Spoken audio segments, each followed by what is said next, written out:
একই দিনে একই সাদা বাড়িতে ঢুকলেন দুইজন যুদ্ধকালীন নেতা। একজন লড়ছেন রাশিয়ার বিরুদ্ধে, আরেকজন ইরানের বিরুদ্ধে। কয়েকদিন আগেও এই দুই যুদ্ধের মধ্যে কোনো সম্পর্ক ছিল না, আলাদা মহাদেশ, আলাদা শত্রু। কিন্তু গত সপ্তাহান্তে একটা ইউক্রেনীয় ড্রোন 1000 কিলোমিটারের বেশি উড়ে গিয়ে কাস্পিয়ান সাগরে একটা মালবাহী জাহাজের গায়ে ফুটো করে দিল। একজন নাবিক নিহত হলেন, আর কয়েক ঘন্টার মধ্যেই ইরানের পররাষ্ট্রমন্ত্রী প্রকাশ্যে হুমকি দিলেন এই হামলার জবাব দেয়া হবে। কিভাবে একটা সস্তা ড্রোন ইউরোপের যুদ্ধ আর মধ্যপ্রাচ্যের যুদ্ধকে এক সুতোয় বেঁধে ফেলল। গোপন করিডোর। কাস্পিয়ান সাগর পৃথিবীর সবচেয়ে বড় স্থলবেষ্টিত জলাশয়। 5টি দেশ ঘিরে রেখেছে একে, যার 2টি রাশিয়া আর ইরান। ঠিক এই স্থলবেষ্টিত অবস্থানেই একে করে তোলা ছিল রাশিয়া ইরান সামরিক সরবরাহের এক নিরাপদ পথ।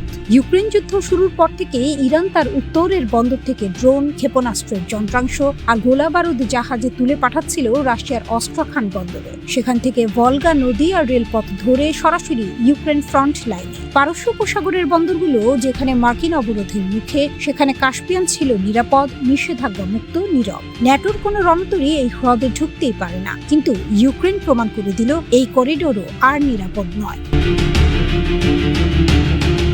এখানে দুই পক্ষের গল্প দুই রকম। ইউক্রেনের দাবি তারা আঘাত হেনাচ্ছে ইরান সংশ্লিষ্ট সামরিক মালামাল বহনকারী জাহাজ আর একটি রুশ যুদ্ধ জাহাজে। ইসরায়েলে নিযুক্ত ইউক্রেনীয় রাষ্ট্রদূতের ভাষ্যে জাহাজে ছিল ড্রোন ও ক্ষেপণাস্ত্রের যন্ত্রাংশ। অন্যদিকে ইরানের বক্তব্য এটা ছিল লোহা বহনকারী সাধারণ একটি বাণিজ্যিক জাহাজ। আর এই হামলায় প্রাণ হারিয়েছেন 23 বছর বয়সী এক নাবিক, আহত হয়েছেন আরো কয়েকজন।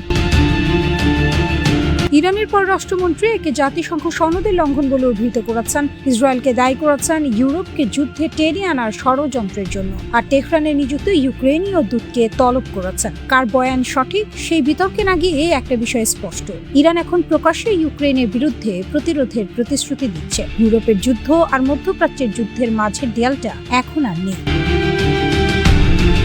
এই পুরো উত্তেজনার কেন্দ্রে আছে ইরানের তৈরি শাহেদ ড্রোন। সস্তা, ধীরগতির, একবার ব্যবহারযোগ্য আত্মঘাতী অস্ত্র।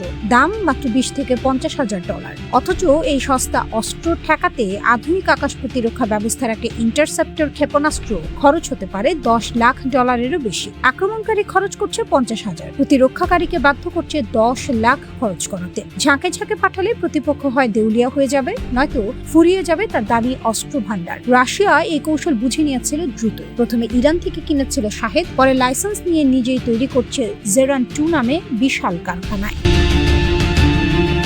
এই ড্রোন ঠেকানোর অভিজ্ঞতায় ইউক্রেনের সমকক্ষ পৃথিবীতে আর কেউ নেই। যে mobile fire team, electronic jamming আর সস্তা ইন্টারসেপ্টর ড্রোন দিয়ে তারা এই যুদ্ধ লড়ে শিখাচ্ছে বছরের পর বছর, ঠিক এই অভিজ্ঞতায় এখন জেলেনস্কি বিক্রি করছেন ইরানের প্রতিদ্বন্দ্বী উপসাগরীয় দেশগুলোর কাছে। সৌদি আরব, কাতার আর আমিরাতের সাথে ইউক্রেনের প্রথমবারের মতো 10 বছর মেয়াদী প্রতিরক্ষা চুক্তি হয়েছে। উপসাগর জুড়ে মোতায়েন আছেন 200-র বেশি ইউক্রেনীয় ড্রোন বিরোধী বিশেষজ্ঞ। বিনিময়ে ইউক্রেন পাচ্ছে অর্থ, জ্বালানি আর শক্তিশালী নতুন মিত্র। রাশিয়া একা লড়ছে না, ইরানের ড্রোন আর উত্তর কোরিয়ার সেনা নিয়ে এক প্রতিপক্ষ অক্ষ তৈরি হয়েছে।